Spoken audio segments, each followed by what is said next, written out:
minta tolong untuk semua video diaktifkan dulu untuk dokumentasi.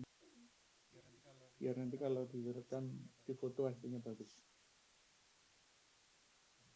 Alhamdulillah.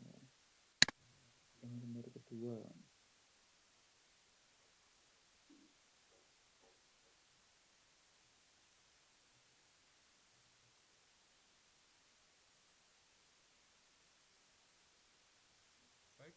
Baik, kita mulai ya. Bismillahirrahmanirrahim. Assalamualaikum warahmatullahi wabarakatuh.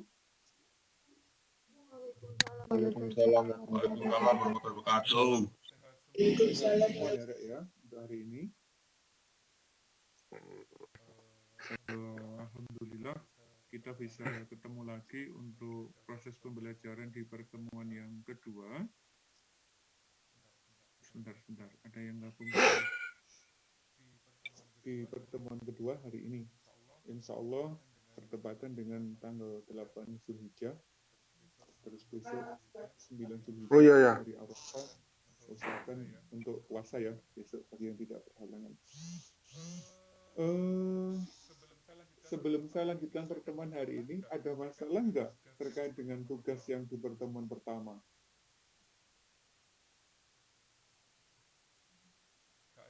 Nggak ada. Beres ya? Berarti sudah submit tugas semua?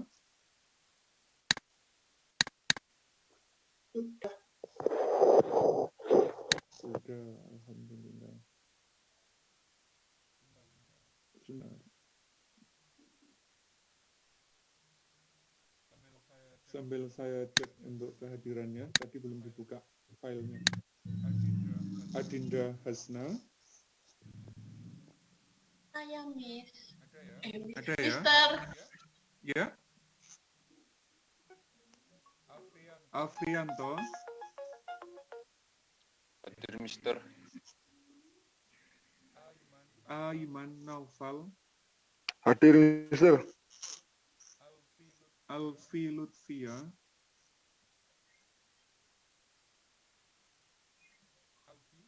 Alfi.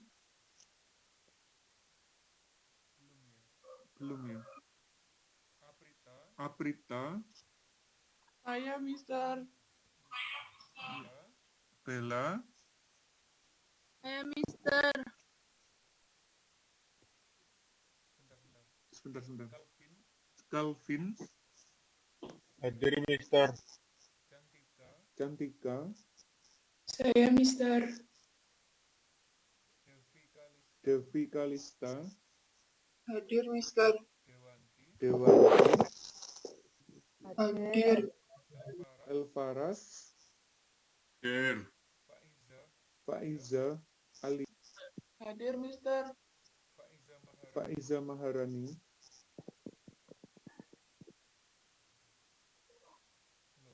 Belum. Gale.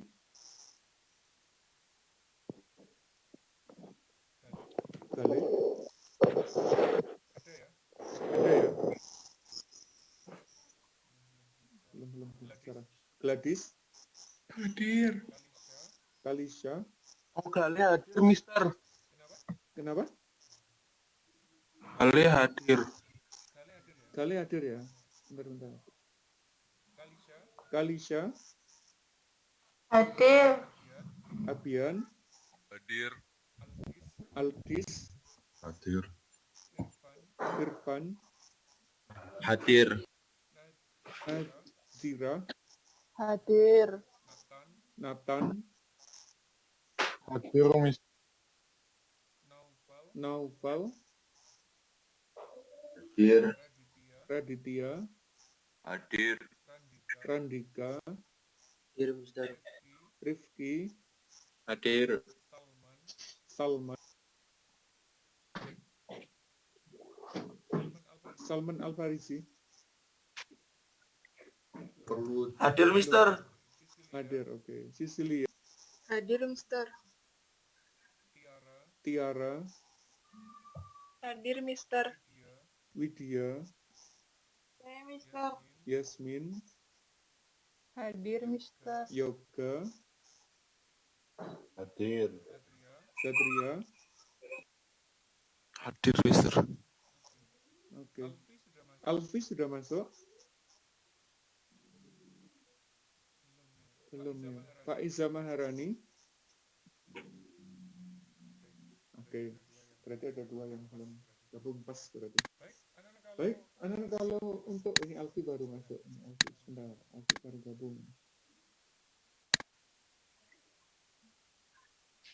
Mister. Iya. Pak Iza Maharani katanya wifi-nya mati. Gimana Mbak? Kurang jelas suaranya. Pak Iza Maharani katanya wifi di rumahnya mati. Oh, wifi-nya mati. Oke, nggak apa-apa. Sambil kita tunggu ya, Makasih. siapa tahu nanti bisa aktif lagi. Baik, untuk pertemuan kali ini kita masih melanjutkan di materi yang pertama, yaitu berkenalan dengan kimia. Kalau kemarin kita sudah belajar mengenai apa ya? Hakikat dan peran ilmu kimia dalam kehidupan sehari-hari. Saya tak searching dulu sebentar. Lupa belum di searching. Saya sudah ngomong ya tadi ya. Nah, ini dia masuk. Nah, ini. Bismillah. Kalau kemarin kita sudah ngomong masalah hakikat ilmu dan peran ilmu kimia serta metode ilmiah, termasuk bagaimana cara penugasan dan sebagainya di pertemuan yang pertama. Nah, hari ini kita akan masuk di materi yang kedua, yaitu pengenalan lab kimia, keselamatan kerja di laboratorium. Insya Allah di fisika juga sudah diajari, di biologi juga sudah diajari, tapi untuk di kimia, karena kita melibatkan bahan kimia yang jumlahnya banyak, kita kasih porsi khusus gitu ya. Agar nanti kalau kita sudah ketemu di sekolah, sudah ada praktikum dan sebagainya, anak masuk, selamat bekerja, kemudian pekerjaannya juga tuntas. Itu nanti kalau di lab. Kalau ada permasalahan, anak-anak bisa langsung sendiri, tanpa harus dibantu oleh guru. Kita masuk bagian kedua, yaitu keselamatan kerja di laboratorium. Ada 4 hal yang akan disampaikan hari ini. Yang pertama adalah alat laboratorium. Dan nanti tugasnya anak-anak adalah mencari gambar yang berhubungan dengan alat laboratorium kimia. Lalu ada bagaimana tugasnya, sudah saya upload di Google Classroom. Jadi nanti setelah ini bisa diakses ya. Setidaknya kemarin diperintahkan untuk mencari 10 gambar alat laboratorium kimia, kemudian disuruh nuliskan kegunaannya. Terus yang kedua nanti adalah ini, anak-anak harus mencari poster di internet yang berhubungan dengan tata tertib yang ada di laboratorium kimia, khusus kimia. Dan yang ketiga, nanti kita kasih studi kasus, kalau misalnya menjumpai kecelakaan kerja di lab, itu apa yang harus dilakukan. Itu ya. Jadi ada 3 nanti tugasnya, ini, dan ini. Sederhana, diselesaikan 15 menit aja bisa. Karena masih pertemuan awal-awal. Yang pertama, kita masuk di sini, yaitu mengenai alat-alat lab kimia. Insya Allah anak nggak asing dengan ini. Tabung reaksi. Gelas Becker atau Becker glass.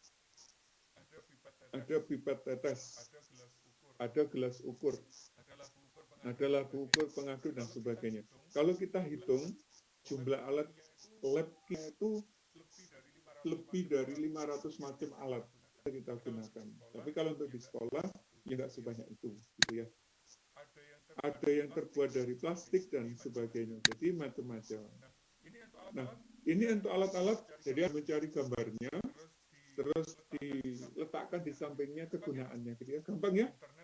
Di internet tinggal ngopi aja dapat. Hasilnya. Terus untuk mengerjakannya, anak-anak nggak harus ditulis tangan nanti. Bisa langsung ngedit file ke Google Classroom, biar nggak terlalu lama. Kalau nulis tangan kasihan. Apalagi harus ngeprint, aduh kasihan juga. Lebih baik file yang ada di Google Classroom, anak-anak download, langsung diedit di situ, disubmit lagi tugasnya ke kelas. Jadi nanti saya ngoreksi lebih cepat. Ini yang pertama, mengenai alat dan kegunaannya. Nah, yang kedua adalah ini. Bahan kimia, sifat dan simbolnya. Ini nggak saya tugaskan. Yang bagian ini, karena nggak begitu urgent ya bagian ini. Mungkin anak-anak pernah ya lihat simbol-simbol ini.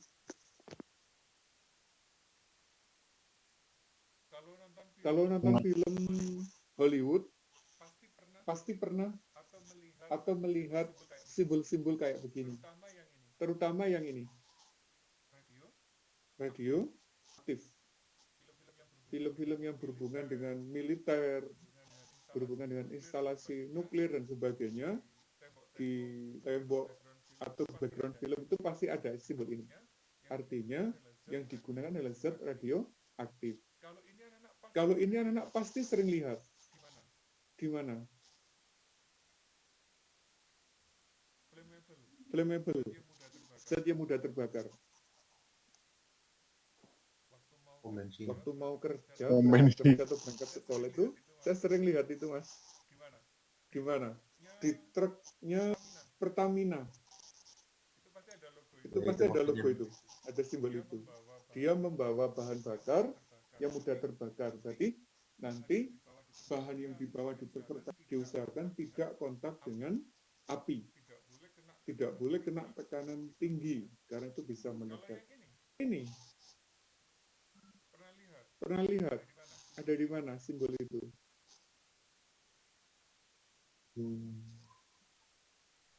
Di rumah sakit. Di mana? Di rumah. Boleh.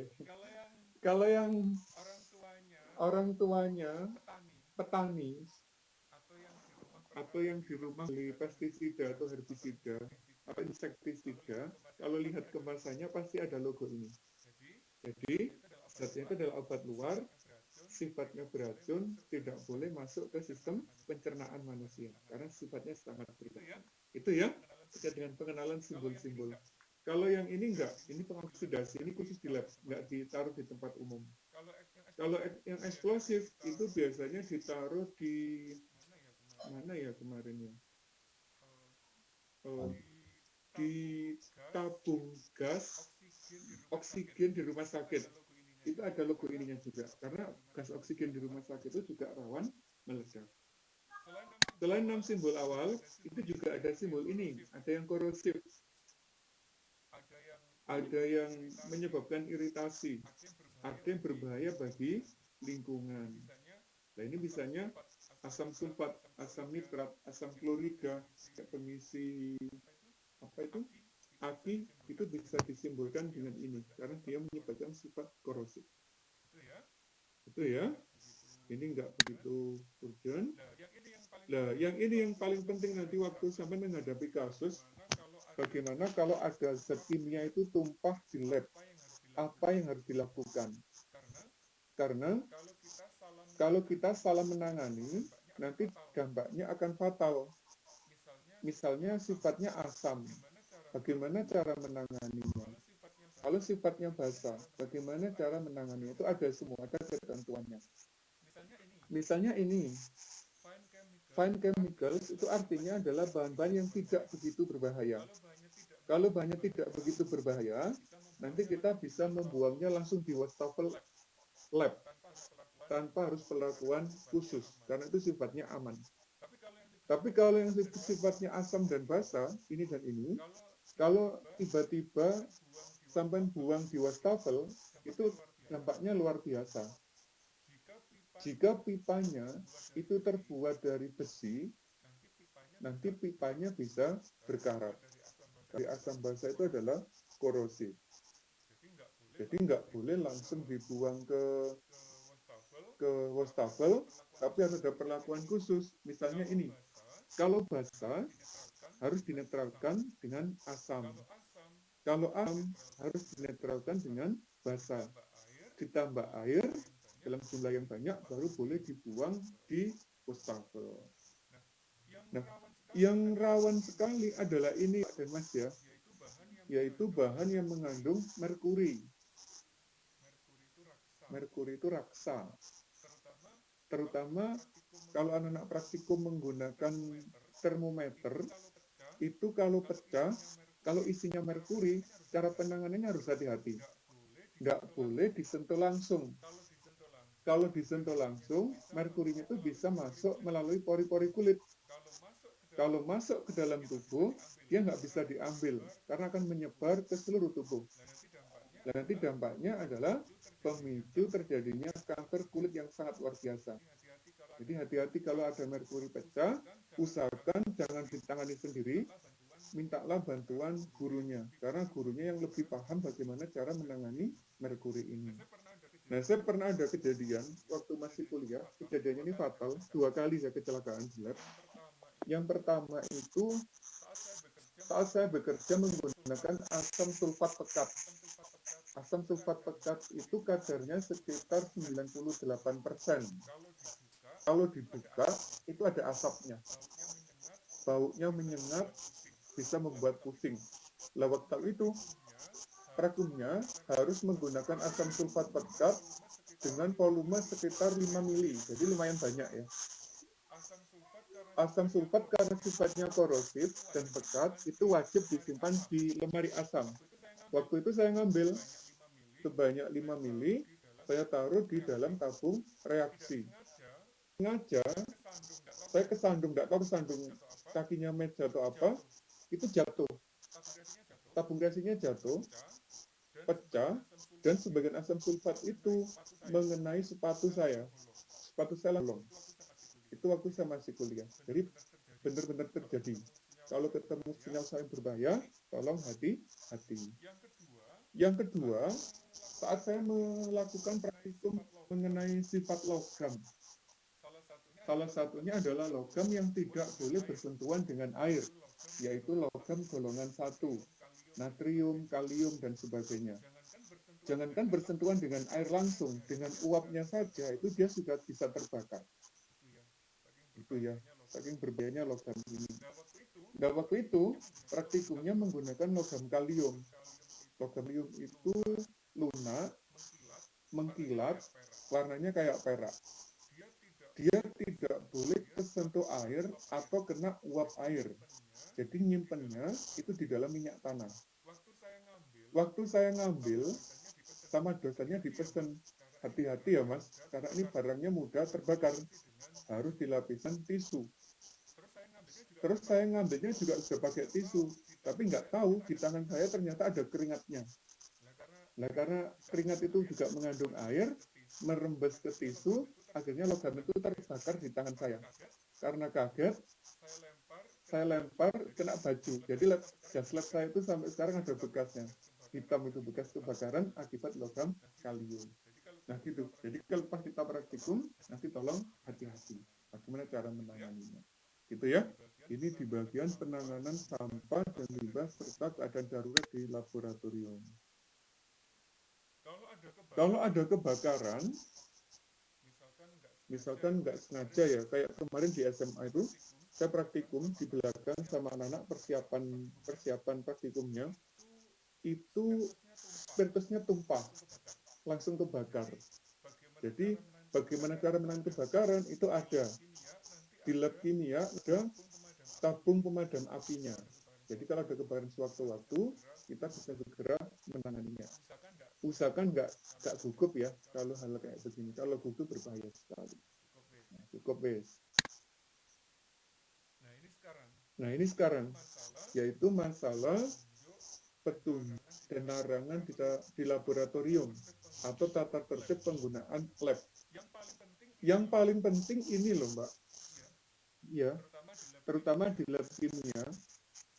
Sampai benar-benar dilarang keras untuk makan dan minum di dalam lab. Kenapa?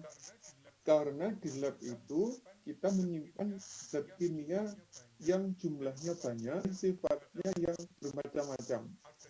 Ada yang mudah menguap, ada yang bersifat racun, ada yang bersifat anestesi, ada yang mudah terbakar dan sebagainya. Jadi kalau kita pas makan minum di situ, khawatirnya terkontaminasi oleh uap atau zat. Jadi nanti akan membahayakan kita. Dan cara penanganan terbaik kalau kita menghirup atau tidak sengaja menelan sedikit bahan kimia berbahaya, itu ada 2. Jadi setelah praktikum, usahakan minum sebanyak-banyaknya. Atau yang kedua, boleh minum susu. Itu mengurangi efek dari keracunan zat kimia. itu yang harus dilakukan di laboratorium. Cukup untuk pertemuan hari ini. Ada pertanyaan nggak? Nggak ada.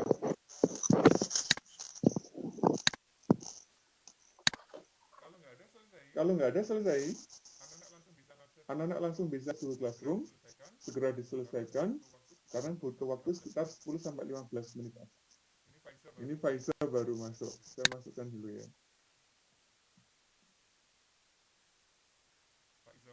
Pak Iza masuk, kita selesai. Oke? Gak apa-apa ya. Kita kerjain dia. Baik, anak-anak untuk hari ini pertemuannya sudah cukup. Sudah sampaikan materinya. Nanti segera akses Google Classroom. Tugasnya mudah, 10-15 menit selesai. Kita lanjutkan ketemuannya di minggu depan. Minggu depan kita baru masuk ilmu kimia sesungguhnya, belajar mulai atom dan sebagainya. Beneran nggak ada pertanyaan? Oke, kalau nggak ada, terima kasih atas perhatiannya hari ini. Tetap jaga kesehatan. Usahakan besok bisa puasa Arafah. Terima kasih. Assalamualaikum warahmatullahi wabarakatuh.